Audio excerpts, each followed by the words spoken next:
اللہ الرحمن الرحیم اللہم صلی علی محمد و آلہ و اطرتہ بعدد کل معلوم لک۔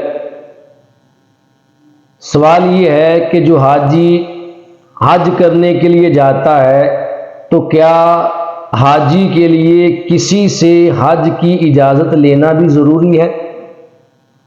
کیا اجازت لیے بغیر اگر حج کیا جائے تو حج ہوگا یا نہیں ہوگا؟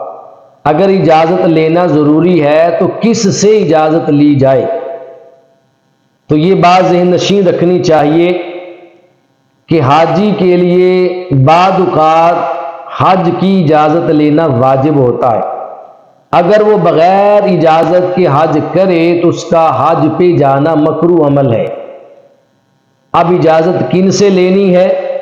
مثلا حاجی کے والدین ہیں، بڑھاپے میں ہیں اور اس کی خدمت کے محتاج ہیں، اس کے علاوہ کوئی اور شخص، کوئی اور بھائی اس کی خدمت والا موجود نہیں ہے، تو اس صورت میں اپنا فرضی حج ادا کرنے کے لیے بھی اس حاجی کو اپنے والدین کی اجازت درکار ہے۔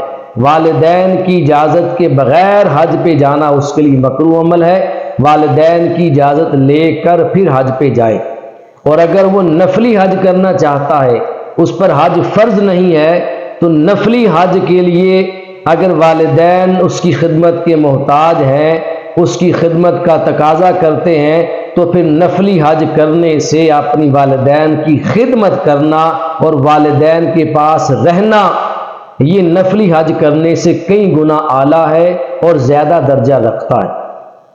جو بندہ نفلی حج کرے والدین کو چھوڑ کر، اس نے نفلی حج کر کے ایک حج کا ثواب پانا ہے اور والدین کی خدمت سے اسے ہر روز اللہ حج کا ثواب عطا فرمائے گا۔